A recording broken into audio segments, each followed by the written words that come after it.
Perspectiva Brasil está começando agora e traz comentários sobre a política e economia e entrevistas sobre assuntos de interesse da sociedade, como imposto sindical e dicas importantes para escolher um plano de previdência complementar. E os cuidados que você deve ter para essa escolha. É cuidar do futuro, afinal, aí chega a reforma da Previdência. E em tempo de desestatização, um assunto que se fala mais corriqueiramente, o governo federal acaba de descobrir mais empresas estatais. A conta fechada, 637. Mas nesse levantamento foram encontradas 71 empresas a mais. Dessas, 18 são deficitárias ou dependem muito do dinheiro público. E o BNDES é o grande fomentador de repasse de recursos. Essa é a herança que o governo acaba de descobrir. Tem hotéis, empresas de telefonia, de alimentos. E estamos falando de Caixa Econômica Federal com empresas no exterior e Banco do Brasil. Sem contar os inúmeros apartamentos funcionais, que esses, o assunto ainda nem veio a público. Então vamos lá. Na Asa Sul, endereço valorizadíssimo de Brasília, tem imóveis reformados, de luxo, cujos condomínios estão esgotados de tanto tentar resolver as contas atrasadas, de mais de 2 anos do não pagamento das taxas de uso do prédio. E os moradores, esses, moram de graça. Uma outra herança deste governo, mas que precisa ser resolvida. Também em Brasília, governadores tentaram mais uma vez tratar das futuras reformas da Previdência e reforma fiscal dos impostos. Tem municípios que estão insolventes, como no Rio de Janeiro, que com a arrecadação em baixa, os municípios procuram outras formas de compensar a saúde financeira. Também os presidentes da Câmara e Senado, Rodrigo Maia e Davi Alcolumbre, já tratam com o ministro Paulo Guedes de outra pauta econômica, o repasse dos recursos do pré-sal. Fala-se em 11 até 18 bilhões de reais em repasses, transferências para os representantes dos estados via deputados e senadores com emendas parlamentares. E por falar em economia, tem um assunto que pode mudar a forma de lidar com recursos estrangeiros, principalmente para as empresas exportadoras. Priscila Viana, direto da redação. É com você, Priscila. Ainda falando sobre o mercado de câmbio, recentemente o Banco Central encaminhou ao Congresso Nacional um projeto de lei que prevê a desburocratização das operações em moeda estrangeira no Brasil.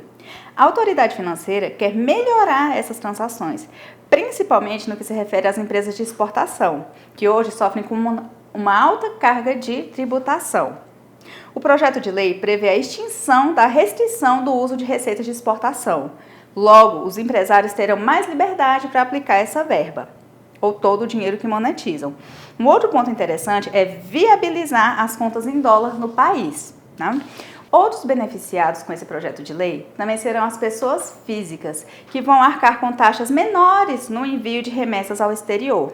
Também ficou dentro do projeto as fintechs, que também vão poder trabalhar com o mercado de câmbio, aumentando assim a concorrência no mercado nacional.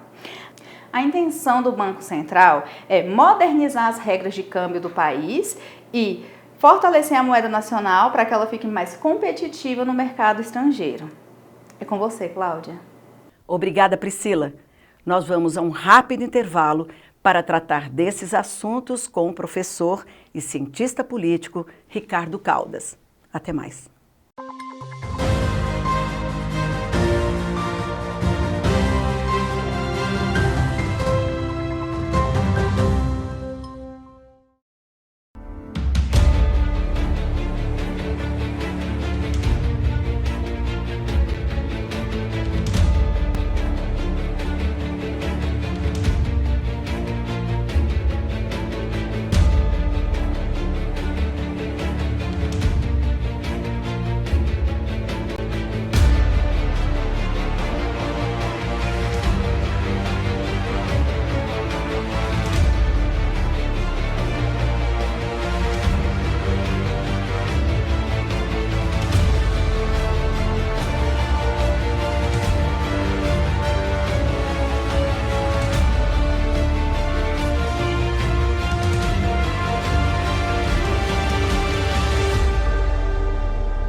Nós vamos agora conversar com o cientista político, o professor Ricardo Caldas. O assunto hoje, primeiramente, é economia, até porque a pauta está bem considerável nessa área da economia. Professor, os secretários da Fazenda, de novo, voltaram a Brasília para discutir reformas, né, tanto da Previdência quanto a reforma fiscal, mas se reuniram também com o ministro Paulo Guedes para tratar de repasses do pré-sal. E aí? Na verdade, esses assuntos todos eles estão conectados, porque o governo se comprometeu que as verbas, os recursos que foram obtidos com concessões, com vendas do pré-sal, voltariam, né, iriam para o caixa do governo federal, e o governo federal se comprometeu a repassar esses recursos para os estados e municípios. E, inclusive, no momento há uma certa, digamos assim, ameaça, né, dos estados de não votar a favor dos parlamentares que, né, apoiam os estados e municípios, de não votar a favor do segundo turno da Previdência.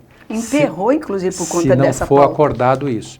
Eu só queria lembrar uma coisa que não foi mencionada, mas que eu acho que é muito importante. O Rio de Janeiro já tem uma discussão no Supremo sobre isso, porque já houve uma mudança nas regras de distribuição dos recursos do Fundo de Participação dos Estados, do Fundo de Participação dos Municípios. Existe uma discussão hoje no Supremo Tribunal Federal. Essa decisão está nas mãos hoje do ministro Fux e ela é extremamente desfavorável ao Estado do Rio de Janeiro. O Estado do Rio de Janeiro hoje depende extremamente dos recursos do petróleo. Então, uma briga antiga de todos os municípios e estados brasileiros é que esses recursos do petróleo não sejam concentrados nas áreas produtoras, que era a lei antiga, que beneficia, obviamente, os estados produtores. Rio de Janeiro, Espírito Santo e, de certa forma, São Paulo, que são os grandes, vamos dizer assim, recebedores de recursos. Então, a ideia era tornar essa regra mais democrática para que todos os estados e municípios tivessem acesso. Então, isso já foi votado no Congresso e já foi aprovado. Só que houve um questionamento do Estado do Rio de Janeiro e chegou ao Supremo.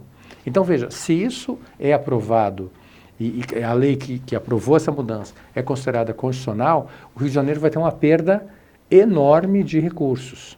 E aí vem justamente esses novos recursos do pré-sal, que ninguém estava esperando nem contando mais com ele, né? Não se falava mais disso. Não, porque ninguém esperava que houvesse novas concessões, o modelo passado, do governo passado não funcionou, teve muito problema, etc., empresa fantasma, a própria crise do setor privado, da empresa do Ike, né? Então, ficou tudo suspenso. Mas com as novas descobertas, mudou tudo.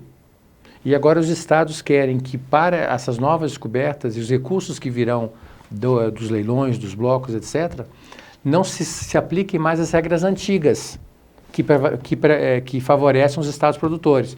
Rio de Janeiro, Espírito Santo, principalmente, e, em segundo lugar, Bahia, São Paulo, tal, outros estados que têm uma participação também expressiva, mas não tão grande quanto o Rio e Espírito Santo. Então, essa discussão ela é importante. A outra discussão é do pré-sal junto com essa do Rio de Janeiro. E aí vem a questão da reforma tributária, que é o interesse principal do governo, que é a criação do novo imposto. Inclusive, o secretário Marcos Sintra saiu do governo, não porque ele tenha falado alguma coisa errada ou que o governo não concorde. O que se antecipou ele se antecipou. O problema dele foi timing. Foi falar a coisa certa no momento errado. No momento que você está votando a reforma da Previdência, não era o momento de se falar de uma nova CPMF. Mas que ela está nas cartas do governo, eu não tenho a menor dúvida. Seja com esse nome, seja com um outro nome. Eu, pessoalmente, acredito que o governo vai acabar optando por um IOF, que já existe, ampliado, que vai acabar fazendo o papel da antiga CPMF, como é um imposto que já existe. Talvez, se eles conseguirem ampliar a atuação ou o escopo do IOF, talvez o governo atinja o mesmo objetivo em termos de arrecadação, com desgaste político menor. Então, talvez essa seja uma saída que os técnicos lá do Ministério da Economia, que estão assessorando o Paulo Guedes, estejam cogitando. Professor, desestatização. Pois não. E agora se descobre que o governo tem mais empresas estatais do que imaginava, 18 delas insolventes, onde ele coloca também dinheiro. Quer dizer, são deficitárias, mas ainda assim o governo tem que alimentar com recursos, transferência da onde talvez ele não poderia transferir. Como é que ele resolve essa herança, professor? É muito simples e muito fácil de resolver. Basta querer. É vender. Tá certo? Porque, na verdade, como é que essas empresas chegaram até o governo? Tanto empresas que tinham débitos, né, tinham dívidas com o Banco do Brasil, com a Caixa Econômica, com o BNDES, elas não conseguiram pagar essas dívidas e muitas delas se tornaram empresas, então, estatais em função dessa incapacidade de honrar os compromissos em dia. Então, o governo acabou assumindo essas empresas. Então, o governo acabou virando acionista de empresas em todas as áreas, porque elas receberam empréstimos... Hotéis, telefonia... Oi? Hotéis, telefonia, porque tem empresas que têm... E algumas gigantes, como é o caso da própria Oi, né, que também tem recursos públicos, né? Então, o governo acabou por absorver essas empresas que não eram bem geridas e foi acumulando as empresas. E aí na minha opinião, houve um desvirtuamento completo do papel do BNDES, que era um órgão fomentor do desenvolvimento nacional, e, na minha opinião, deveria ser um órgão fomentor das exportações, como acontece nos Estados Unidos, por exemplo, com o Exim Bank, né? E no Brasil acabou que o BNDES virou o banco dos amigos. Então, exatamente. Se você é amigo foi do usado muito politicamente. Totalmente. Então, houve um desvirtuamento, até eu diria uma certa imiscuidade entre os recursos públicos do Tesouro e do BNDES. Os recursos do Tesouro entram para o BNDES e vice-versa. Muitos recursos do BNDES vieram do Tesouro e o BNDES também emprestou muitos recursos para o Tesouro. Então, era uma situação que não deveria existir. Então, eu acho que o próprio banco, na minha opinião, tem que redefinir, em primeiro lugar, qual é a sua finalidade, qual é a sua vocação. Na minha opinião, no século XXI, um banco para fomentar as exportações. Mas já que o senhor está falando em banco, tem... Posso só claro, completar o raciocínio? Claro. E essas instituições que estão sob a guarda, seja do Banco do Brasil, seja da Caixa Econômica, seja do próprio BNDES, vendê-las, devolvê-las ao mercado, porque não é função do governo ser dono de empresa. Onde é que o governo tem que estar, na minha opinião? Com um bom sistema de saúde, um bom sistema de educação. Eu acho que aí é que é a função básica do governo, são esses dois pilares. E nós temos um sistema de saúde que está em completa deterioração, ele está arruinado, então a gente tem que repensar como tornar o SUS mais eficiente e que alcance realmente os brasileiros, acabar com essas vergonhas que a gente vê, essa vergonha que a gente vê todo dia nos jornais, das pessoas morrendo no corredor porque não tem médicos, os médicos não foram, ou então o médico tem 2, 3 empregos no mesmo horário, né? E na educação, que a gente não tem a preocupação com a qualidade do ensino. As notas que nós obtivemos nos últimos 5, 10 anos foram notas fabricadas, foram notas falsas, para colocar o Brasil no mesmo nível de outros países, inclusive da América do Sul. Mas agora, estudos recentes da OCDE mostraram que a qualidade da nossa educação ela é muito ruim mesmo. Então, se o Estado não consegue fazer o básico, que é educação e saúde, para não falar na questão de transportes, que eu acho que aí pode ter uma participação do setor privado muito grande, como é que ele vai querer ser dono de tantas empresas? Então, eu acho que tem que devolver para o mercado, na minha opinião. Pois não, Banco do Brasil. O que aconteceria com o Banco do Brasil? Porque já se falou em privatização. Isso seria possível? Afinal, é um banco oficial. Você fala Banco do Brasil, fora do país, é o banco oficial do país. Então, eu acho que tem que ter, na verdade, um escalonamento. Eu acho que tem que começar pelas empresas estatais no exterior. Elas têm necessidade ou não têm? A Petrobras tem vários escritórios no exterior. Eles são necessários? Eles estão fomentando as nossas exportações? A gente está exportando para esses países ou é simplesmente um cabide de emprego? Várias empresas foram criadas nos últimos 5, 10, 15, 20 anos, para não dizer 30, para ser cabide de emprego. Tem empresas que foram criadas porque o presidente ou a presidente não tinha onde botar. O seu amigo criou uma empresa estatal simplesmente para atendê-lo. Então, eu acho que essa mentalidade de que o orçamento público ele é infinito, eu acho que ele tem que acabar. As pessoas têm que saber que o Estado não tem recursos. O Estado não gera recursos. Os impostos que o Estado administra são recursos do setor privado, da nossa sociedade civil, de nós contribuintes que pagamos impostos, e o Estado tem que administrar da melhor maneira possível. Essa ideia de que o Estado aperta um botão e gera moeda, ela é falsa, até porque isso gera inflação a médio e longo prazo. Então, é importante entender que os recursos e a riqueza vêm do setor privado. O setor privado é que gera, que investe, gera empregos, etc. Então, se a gente entende isso, a gente aceita com naturalidade que essas empresas deveriam estar nas mãos privadas e não em mãos públicas, né? Então, eu acho que tem que ter um escalonamento, começar com essas empresas que estão no exterior, depois ver as empresas, verificar e fazer uma análise daquelas que são essenciais, que são estratégicas ou não, aí é o caso talvez da Petrobras. Mesmo que a gente considere a Petrobras como uma empresa estratégica para não privatizar, será que o mesmo vale para a BR Distribuidora? O governo já vendeu a maior parte das ações dela, ela já não é mais tecnicamente estatal. Ele vendeu também a parte de transporte de gás da Petrobras. Então, eu acho que no caso do Banco do Brasil é a mesma coisa. Você pode vender, vamos chamar assim, das empresas satélites, né, que estão em torno do Banco do Brasil, corretora. O Banco do Brasil chegou a ter agência de turismo. Agora, desculpe eu lhe interromper, mas quando a gente fala em gás e combustível, a gente está falando também de um resumo aí que é uma estratégia de governo também. Ele não perderia esse domínio e não há risco, por exemplo, de estar na mão da iniciativa privada? Quanto mais estiver na mão da iniciativa privada, espera-se, né, que haja mais concorrência. O que a gente tem hoje é um preço de combustível que é completamente ditado pela Petrobras. Mas eu lhe pergunto na questão da estratégia, sim, né? Sim. Que é estratégico isso, Sim. Gás e combustível. Eu concordo, mas meu ponto é, desde quando os aumentos do combustível da Petrobras seguem alguma linha estratégica? Porque a Petrobras gosta muito de falar que o preço do combustível que ela estabelece no Brasil segue o padrão internacional, o mercado nacional. Só que quando aumenta no mercado internacional, rapidamente o preço do combustível aumenta para o consumidor. Mas quando cai no mercado internacional, ele não cai domesticamente. Então, que estratégia é essa? Eu acho que é estratégico, sim, o governo localizar onde estão as fontes produtoras de gás, fazer concessões para que haja produtores em todo o Brasil. Em muitos lugares, em muitos estados, o gás que vem da mesma fonte do petróleo, ele é desperdiçado, ele é simplesmente queimado, porque não tem uma estratégia de utilização daquele gás. Aquela é a estratégia. Então, realmente falta estratégia, concordo contigo. Mas não é o governo, se tornando produtor, criar uma Gás-Brás que vai resolver todos os problemas nacionais. Até porque a Petrobras não resolveu todos os problemas nacionais. Então, pelo contrário, ela virou só nos governos passados uma fonte de corrupção.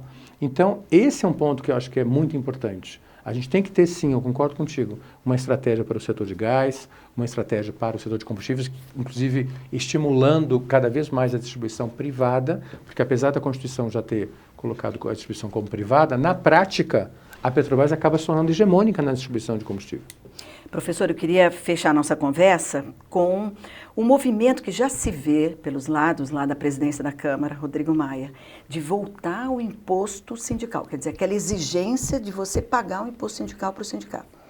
Não seria um toma lá da cá, não, afinal ele ascendeu, né, a presidência da Câmara com apoio também de partidos de esquerda e, claro... Que defendem o imposto... Que defendem o imposto sindical, os sindicalistas, inclusive. Na minha opinião, isso seria um retrocesso. Porque o país caminha justamente para ter relações modernas entre capital e trabalho, ter sindicatos que não sejam sindicatos de pelegos, né?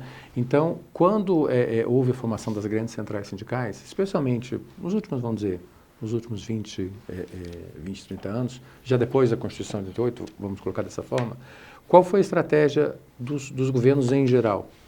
Encher de recursos as centrais sindicais para que eles ficassem felizes, os sindicatos, gastassem como quisessem, ainda determinaram que esses recursos não seriam passíveis de auditoria do Tribunal de Contas. Isso é um desrespeito com o recurso público. Se o sindicato ele quer existir, ele tem que ter uma base, ele tem que ter legitimidade, na minha opinião. Ora, eu me lembro que o Globo trouxe uma série, na época, mostrando realmente que era uma farra nos sindicatos. É uma farra ainda, só que agora ela diminuiu, porque agora o dinheiro não está mais tão disponível. E agora é que você vai separar o sindicato legítimo do sindicato de pelegos, com um agravante que não está na sua pergunta, mas que eu acho que é importante mencionar, não só a questão do imposto sindical, mas a questão da unicidade sindical. O Brasil, ele é signatário de todos os acordos internacionais, da Organização Internacional do Trabalho, mas essa questão da unicidade sindical, o Brasil não aceita. Então, qual é o resultado disso? Você tem que, em uma dada cidade, um dado município, um sindicato toma conta daquele município numa categoria, metalúrgico, por exemplo, e você não pode ter um sindicato concorrente. Então, isso acaba estimulando também o peleguismo, a concentração de recursos ali. Então, junto com a questão do imposto sindical, tem que ser discutido também, na minha opinião, a questão da unicidade. Então, eu sou contra, sim, o imposto sindical, porque eu acho que o sindicato ele tem que ser legítimo e tem que tirar recursos da base, porque isso é que torna um sindicato representativo, o metalúrgico ou qualquer categoria dizer, eu estou contribuindo para esse sindicato porque eu acredito nele. Agora, eu quero também alguma coisa em troca, eu quero que ele me represente nas minhas posições. E não a obrigatoriedade, que eu me lembro que tinha uma ameaça, por exemplo, eu como jornalista, poderia perder o meu título de jornalista no DRT, se não pagasse. Em algumas categorias quer dizer, não foi ostensivo, não estou dizendo aqui que foi, mas a gente sabe que existia esse risco. No meu caso, como economista, por exemplo, né, nós temos duas opções. A gente tem o Conselho Regional de Economia e temos o Sindicato dos Economistas. O Conselho Regional de Economia é compulsório. Se você não paga, você não pode exercer atividade, eles podem questionar até perder o registro lá, com consequências graves para a sua atuação. O sindicato é optativo, você se filia ou não. Exato. Mas eu acho que é importante que haja essa liberdade de você se filiar ou não ao sindicato, que não seja obrigatório. Que é uma representatividade. E ter a possibilidade de escolher entre sindicatos da mesma categoria, na mesma base geográfica, que o Brasil não aceita. Que ainda, na minha opinião, esse é o último resquício do modelo pelego, do modelo lá do Getúlio Vargas. Então, essa volta do imposto único, na minha opinião, seria a volta do peleguismo. Do então, imposto sindical. O imposto sindical, perdão. É uma volta do peleguismo. Então, eu pessoalmente considero um retrocesso. Professor, sempre atual, muito obrigada. Eu agradeço o convite. Espero contar com o senhor na próxima edição. Por favor. Afinal, assuntos de economia tão fortes e pedindo realmente uma definição e o seu olhar crítico é muito importante. Bondade sua. Obrigada, professor. Nós vamos para um rápido intervalo. O próximo assunto é imposto sindical e desestatização. Vamos conversar com o sociólogo e ex-deputado constituinte Augusto Carvalho, autor do projeto que acabou contribuindo para o fim da contribuição obrigatória aos sindicatos, o imposto sindical. Até já.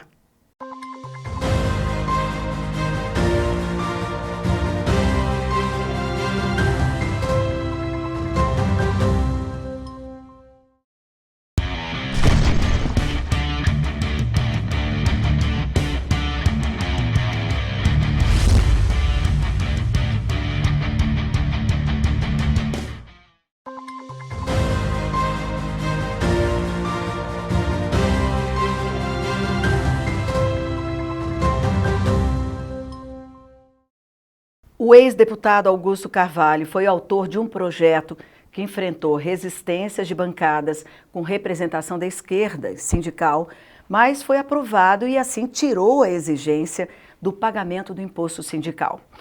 Bom, deputado, na verdade o senhor apresentou o projeto, ele foi aprovado na Câmara, mas depois no Senado foi uma luta, né? Foi uma longa história, né? Porque o movimento sindical ressurgiu aqui no Brasil no período da ditadura militar com uma bandeira muito forte, né? Que era o fim do imposto sindical. Então, lá no ABC, o berço do sindicalismo novo, como se falava, né? E todas as oposições sindicais que foram criadas naquele momento de acumulação de força pela redemocratização, uma das principais bandeiras desse movimento renascente era o fim do imposto sindical. Infelizmente, quando a esquerda assume com mais força os sindicatos e ocupa espaços na política brasileira, ocupando prefeituras, governos estaduais e depois a presidência da República, esqueceu dessa bandeira, né? Até porque era uma situação muito cômoda. Eram bilhões de reais que eram arrecadados, né? E ali as centrais sindicais foram uma criação infinita, né? Sindicatos aos milhares. E uma coisa inusitada, no mundo inteiro não existia, né? Por que no Brasil tivemos mais de 15 mil sindicatos criados em poucos anos? Porque era a farra do imposto sindical. Então, sobrava dinheiro, né? Sobrava dinheiro que financiava campanhas eleitorais, Caixa 2, enfim, todo tipo de, vamos dizer, de falta de transparência era a prática, né, desse sindicalismo apelegado, e a gente chamava o peleguismo vermelho. Era né? mesmo, pelego era uma expressão que se usava muito. Mas eu queria lhe perguntar o seguinte: o senhor enfrentou resistências, o senhor é um sociólogo voltado a questões humanistas, de esquerda, o senhor foi do Partidão, depois do PPS, Solidariedade, né? Uhum. E esse seu projeto, quer dizer, seu trabalho, vamos dizer assim, do estudo todo, só veio ser implantado com o governo Temer, com a mudança da lei trabalhista. Quer dizer, o senhor não temeu em algum momento que alguém lhe taxasse que o senhor estava apoiando o patrão? Mas isso patronal? Aconteceu, isso aconteceu, foi realidade, né? Porque já na Constituinte, quando eu me elegi como deputado constituinte por Brasília, tive esse orgulho, tinham vários sindicalistas, parlamentares, egressos do movimento sindical. E já na Constituinte, o primeiro embate já foi feito, né, pelo fim do imposto sindical. E já naquela ocasião, essa proposta foi derrotada. Né, uma aliança à esquerda muito ampla, à direita, né, o centrão, enfim, foi uma proposta que não teve força suficiente para poder ser aprovada. Passada a Constituição, já que como item ela estava constitucionalizada, nós tentamos um projeto de lei fazendo algumas alterações, mas já dando o caráter voluntário. Ao invés de ser obrigatório, a gente já propunha, né, que fosse espontâneo. Que fosse espontâneo. O sindicato só se associa, porque está na Carta Magna, o direito à associação é livre. Como deve ser livre também, né, a contribuição para sustento dessas entidades sindicais ou associativas. No entanto, aprovamos na Câmara, conseguimos aprovar na Câmara, mas a reação foi brutal no Senado, né? Aí juntou-se tudo que existia de pior no sindicalismo brasileiro com aqueles que se autoproclamavam vanguarda desse sindicalismo e fizeram uma santa aliança para derrotar a proposta. E aí, claro, eu fui chamado até de Cabo Anselmo, porque era um parlamentar oriundo da esquerda, do partidão, da clandestinidade, na luta democrática, e defendia uma proposta que não era uma proposta para ajudar o patronato, era uma proposta para dar uma legitimação ao movimento sindical que se perdeu, né? Foi uma corrupção, vamos dizer, do espírito do sindicalismo dos anos heróicos em que ele nasceu aqui no Brasil, né, no início. E o senhor também foi de sindicato? Eu fui presidente do Sindicato Bancário de Brasília. Exatamente. Pode voltar esse imposto, que a gente já vê alguns rumores ali nos arredores da Câmara, da presidência da Câmara, né? O deputado Rodrigo Maia, em algum momento, já mostrou uma certa simpatia ou a tentativa de levar adiante. Se isso acontecer, é um retrocesso, deputado? Olha, veja só. É claro que aquela facilidade com que se arregimentava, vamos dizer, pessoas a soldo de manifestações, né? Aqui em Brasília, eram ônibus e ônibus fretados chegando para qualquer tipo de manifestação. Ônibus e avião, né? Avião, é claro. Os hotéis lotados sempre em períodos de maior turbulência. E agora a gente percebe que acabou aquela farra do dinheiro solto, né? Um dinheiro que eu chamava um dinheiro sujo, porque ele era arrancado compulsoriamente do bolso do trabalhador, independentemente da vontade dele. Era uma intervenção do Estado. A Caixa Econômica arrecadava o dinheiro, ficava numa conta e era repartido depois para centrais sindicais, confederações, federações e sindicatos. Cada um tinha o seu quinhão. Então, é claro que o movimento sindical, os sindicatos, têm de se reinventar, né? Têm de buscar a legitimação das suas lideranças, têm de voltar aos tempos das catacumbas, vamos dizer, para poder buscar a razão do seu protagonismo. Quer dizer, as causas pelas causas justas e não pela autopromoção. Exatamente. Aquela história de dirigentes que se eternizavam à frente das entidades, 30, 40, 50 anos, ainda existem. Mas isso vai ruir como um castelo de cartas, porque era insustentável, né? Porque era constituída à custa desse dinheiro farto, né? Então, claro, o movimento sindical tem de se sustentar, tem de buscar a forma de sustentação. E como? Então, há todo tipo de proposta, né? Há assembleias que a gente sabe que o trabalhador, com as dificuldades de locomoção, de mobilidade, nas cidades grandes principalmente, é difícil ele ter vida ativa no sindicato. Então, querem o mesmo valor do imposto sindical, um dia de trabalho, querem colocar como sendo obrigatória assembleias no momento da convenção coletiva. Enfim, tem muitas propostas sendo, vamos dizer, gestadas, sendo debatidas, né? Mas é preciso a sociedade ficar atenta, especialmente o mundo do trabalho, os trabalhadores e quem pensa o movimento sindical genuíno que precisa ter no Brasil, né, para ficar atento para que não seja uma mera, vamos dizer, uma mera dissimulação daquele velho imposto sindical criado à época do getulismo. Aproveitando que o senhor está aqui e era funcionário do Banco do Brasil, o senhor é funcionário aposentado do Banco do Brasil. Sou. Eu lhe perguntaria, por exemplo, que agora, com essa descoberta de tantas empresas que o governo nem sabia que tinha tantas, apareceram mais 71 empresas entre as 637, e o Banco do Brasil também ali com empresas, Caixa Econômica até com representação no exterior. O senhor acha que a desestatização mudaria de que forma, por exemplo, até o funcionamento de um Banco do Brasil? Como seria isso? Claro, a sociedade brasileira tende a apostar no caminho da modernidade, da modernização. Né? Não é possível continuar o que acontecia até agora, né?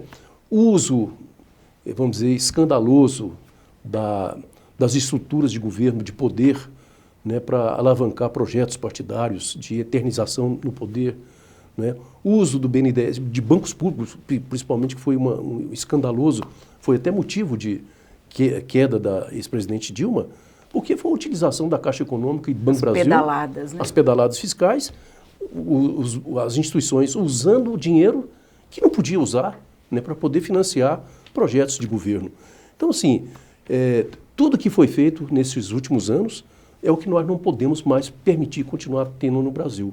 Então, é preciso ter uma desestatização, empresas que foram criadas como meros cabides de emprego, né? Há uma empresa estatal que foi criada para monitorar, para fazer a gestão do trem-bala ligando São Paulo ao Rio de Janeiro. Então, o trem-bala nunca existiu, né, mas a empresa estatal consome os seus milhões de reais ano para poder bancar a folha de pagamento de companheiros que foram colocados na época do PT. Então, assim, é preciso o Estado presente em atividades estratégicas para o país, é necessário. Eu acho, Banco do Brasil, Caixa Econômica, ainda bem que o presidente Jair Bolsonaro não inclui essas três instituições, Banco do Brasil, Caixa Econômica e Petrobras, no rol das empresas a serem privatizadas, mas que tem muita gordura para queimar, que tem muito patrimônio público sendo necessário ser resgatado para ser alocado naquilo que o Estado tem de ter presença forte na saúde, na educação, na segurança e na infraestrutura. É muito importante que a gente esteja aberto para isso. Deputado, eu fecho com uma pergunta. Onde anda o ex-deputado Augusto Carvalho hoje? Bom, observador desse... Que não dá para deixar de ser? Claro, esses tempos sombrios, eu acho que tem muita polarização, muita intolerância, né? É preciso a gente buscar um pouco mais de serenidade, né, para a gente atravessar esses tempos difíceis que o Brasil está atravessando. Hoje eu fico entre uma ação de apoio ao Hospital do Câncer, Hospital Amaral Carvalho, que é um enfrentamento do câncer lá em Jaú, São Paulo, que tem recebido apoio de parlamentares do país inteiro, eu tenho ajudado nisso, e tenho também ajudado, participado da luta do funcionalismo do Banco Brasil, em defesa do Banco Brasil, e agora, nas eleições da ANAB, Associação Nacional dos Funcionários do Banco Brasil, nós estamos tentando dar a nossa contribuição a esse processo com o grupo nosso plural e independente. Ex-deputado Augusto Carvalho, mas muito obrigada pela sua presença, até uma próxima oportunidade. Obrigado. E o informativo nosso agradece pelos esclarecimentos que o senhor sempre nos traz. Muito obrigada. Seja pessoalmente, seja em off. Obrigado. Continuamos em contato. Obrigada. E o próximo assunto será Plano de Previdência Complementar, as aposentadorias do INSS. Você já fez a sua previdência complementar? Já pensou num plano? Se não fez ainda, aguarde dicas importantes com uma especialista em previdência complementar no assunto. Ela vai falar com você com muita propriedade. Gisele Caixeta. Até já.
O assunto é previdência complementar, para complementar as aposentadorias.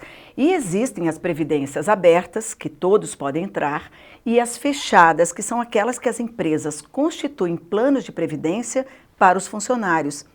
Obrigada, Gisele Caixeta, ela vai nos trazer mais informações sobre esse assunto. E eu queria te perguntar o que a gente deve, o público deve observar ao contratar um plano, por exemplo. É aceitável que termos ou que taxas de administração? E, claro, rendimento, que é um assunto importante. Cláudia, planos de previdência tem em entidades abertas e fechadas. Né? Abertas são bancos e seguradoras, e as fechadas, como você mesmo falou, empresas constituem planos para os seus funcionários. Agora, também foram criados para entidades de classe e também para parentes, nas fechadas. Como é o nome dessa modalidade agora? Planos instituídos. Instituídos. Isso. Foram criados para as entidades de classe e para os parentes. Isso é uma novidade, né? É uma novidade muito boa, inclusive muitas pessoas estão aderindo a esse tipo de plano que tem outras vantagens específicas.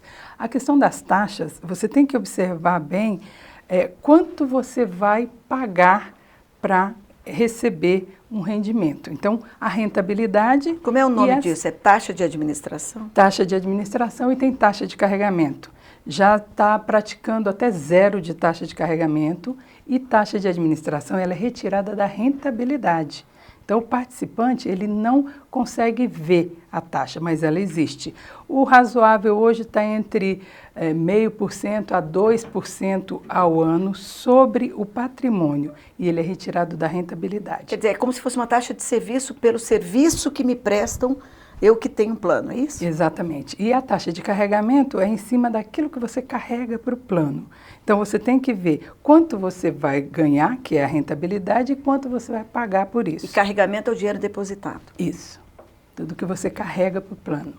Agora, se não agradar, por exemplo, eu vou para um plano B e não me agrada ou não me agradou, inclusive regulamentos, que eu acho que é um ponto que a gente também tem que tocar nos cuidados, apesar das letras pequenas e longos, são longos, que a gente precisa estar atento. Se não me agradar, eu posso fazer a transferência, ou tecnicamente vocês chamam de portabilidade? Pode. Não há limite para essa portabilidade? O regulamento do plano ou o contrato, que no caso das abertas são contratos, as fechadas são regulamentos, determinam uma carência para a portabilidade. O que é a portabilidade? É você ter o direito de transferir para um outro plano aquele recurso acumulado.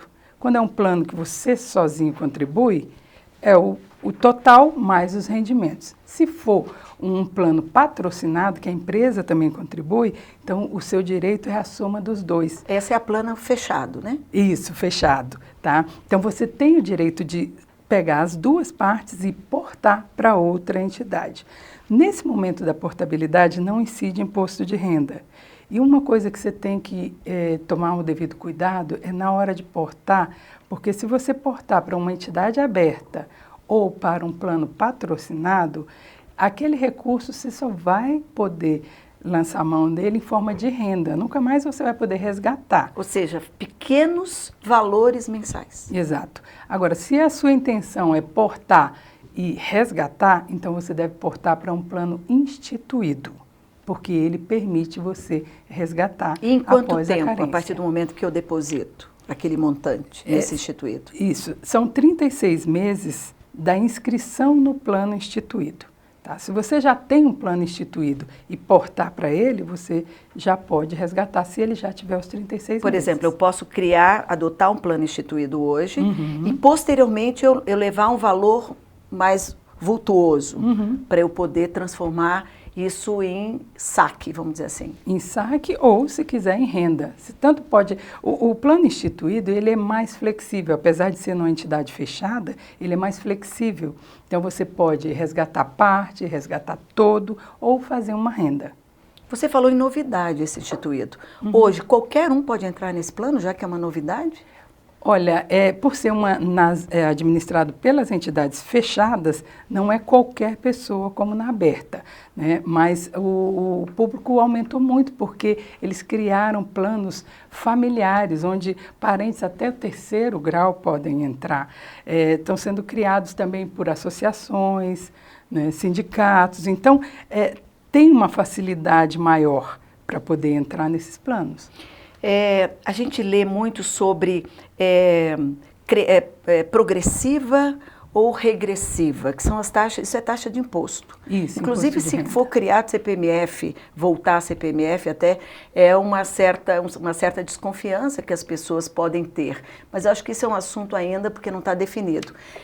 Adotamos, seria melhor, progressiva ou regressiva essa taxa? Isso, é o regime de tributação, né? De imposto. Hoje o participante entra numa previdência e ele já tem que escolher em 30 dias qual vai ser a tributação que ele vai querer lá na frente, né? Isso aí é difícil. É muito difícil. Então, a pessoa nem sabe como é que funciona a tributação progressiva e regressiva. A progressiva é essa normal nossa, que vai de 0 a 27,5%, né? Que é o que o imposto de renda faz. Isso. E ela é melhor se você não tem ainda um objetivo claro de deixar por longo tempo, tá?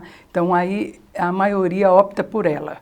A regressiva já é bastante vantajosa se você tiver um projeto de deixar no mínimo 8 anos. Aí ela chega de 35%, ela cai para 10% a partir do 10º ano. Então não pode errar nessa decisão no ato. Não. E lembrando sempre que todo recurso que você coloca na Previdência Complementar, você pode abater do imposto de renda, tá? E para o futuro? Porque, na verdade, quando você adota um plano como esse, você pensa no futuro. Uhum. Então, no futuro não quer dizer também que nós estaremos presentes. Aí eu entro na questão da descendência. Filhos podem ficar com o que eu investi, por exemplo, que a pessoa depositou ali? Isso, Cláudia, é muito importante quando você vai transformar todo aquele período que você juntou, acumulou recursos, você vai transformar em renda. Naquele momento, você tem que observar 3 coisas, além dos dependentes, tá? Se você vai fazer uma renda vitalícia ou vai ser uma renda temporária por 10 anos, 15 anos, que hoje é permitido, né? Primeira coisa é isso, o tempo que você vai ficar recebendo. Segundo, como vai ser a correção, o reajuste desse saldo que você juntou, desse montante? Vai ser de acordo com o INPC, um índice, ou vai ser a cota, o rendimento que conseguir no mercado, né? Como é que vai ser? Ou a variação da cesta, porque a gente sabe que esses planos também adotam, por exemplo, aplicações em bolsa e tal. Quer dizer, tem uma diversidade, tem uma cesta de opções, Isso, não tem? Exato. E aí dá um rendimento mensal, né? O saldo vai ser corrigido por aquele rendimento ali, ou vai ser um índice, né? Então, observar como é que vai ser feito o reajuste desse saldo que você acumulou.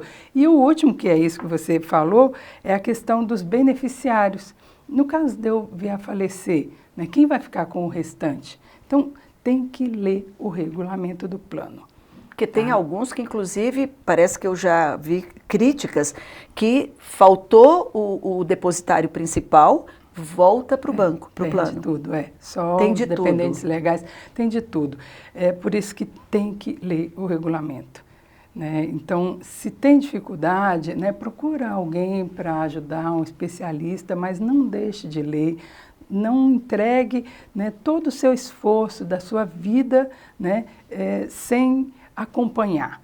Eu vejo muito as pessoas, não, eu fiz para o meu filho desde que ele era pequenininho. Não sei, não sabe o rendimento, não sabe quanto é que está pagando de taxa, não sabe os detalhes, né? E às vezes não do sabe que está final. perdendo ao invés de estar ganhando. Isso, e muitos saem chateados, falando, não gosto de previdência privada porque faz roubar o dinheiro. Não é, pelo contrário. É pensar no futuro, você acha, Gisele? Tem que pensar. Tem que pensar, porque ele vai chegar. Cedo, porque uma vez alguém disse assim, você pensa na aposentadoria quando é jovem.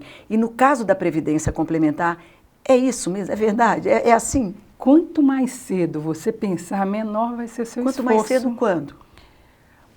Se você puder fazer para o seu filho, igual a pessoa que a gente acabou de fazer, no mesmo mês que a criança nasceu, melhor ainda, porque o esforço vai ser pequenininho. Você pode colocar R$50 por mês. Quando ela chegar aos 18, aos 20, já tem recurso para a faculdade, para o carro, né? Ou até mesmo para ela continuar, porque você já vai ter incutido durante esse período a cultura previdenciária, né? E isso é o mais importante que nós não temos ainda. Outra pergunta que eu acho que a gente não pode deixar de colocar agora é o seguinte: hoje eu tenho uma capacidade de produção e de ganho, e não sei amanhã, ou então hoje eu ganho pouco e amanhã eu posso ganhar muito. É fixo ou não é fixo esse valor que eu vou depositar? Como é que é essa flexibilidade? Ela existe? Sim, existe. Somente em planos patrocinados, que é um percentual do salário, mas nos outros planos você coloca o valor que você puder, tá? Inclusive fazer aportes no final do ano para abater no imposto de renda, né? Porque até 12% do total dos seus rendimentos você pode abater no imposto de renda. Então, se você faz para o seu filho, junta o valor da tua contribuição com a do seu filho e abate no imposto de renda. Então, você pode suspender temporariamente a contribuição se durante um período você tiver em dificuldade, ou aumentar se a situação se reverter. É bem flexível. Gisele Caixeta, eu gostaria que esse assunto continuasse e gostaria também de ver a possibilidade do público te colocar perguntas. Isso é possível? Sim, com certeza. Você se compromete de responder para o público sim, aí, sim. Uhum. Conforme as dúvidas que te trago na nossa página no YouTube? É a coisa que eu mais gosto de fazer e de falar, né? Há 30 Dividir seu anos. conhecimento. Exatamente. Olha, então fica aqui já um acordo com você, né? Uhum. A Gisele Caixeta, ela pode responder as suas dúvidas, dirimir as questões que porventura a gente não tratou aqui, que você tem essa inquietação, porque realmente previdência complementar é pensar no futuro. Eu falo isso até por conhecimento e por causa própria, porque a gente se preocupa com amanhã, principalmente verdade. quem tem filhos, né, Gisele? É verdade. Então, muito obrigada. Eu agradeço a audiência de todos vocês e peço a todos que se inscrevam na nossa página para que recebam o nosso informativo. E também, claro, desta vez, coloque as suas perguntas, que Gisele automaticamente vai se colocar e responder. E eu espero que realmente você se sinta satisfeito. Coloque ali também o grifo da qualidade. Muito obrigada. Até a próxima edição.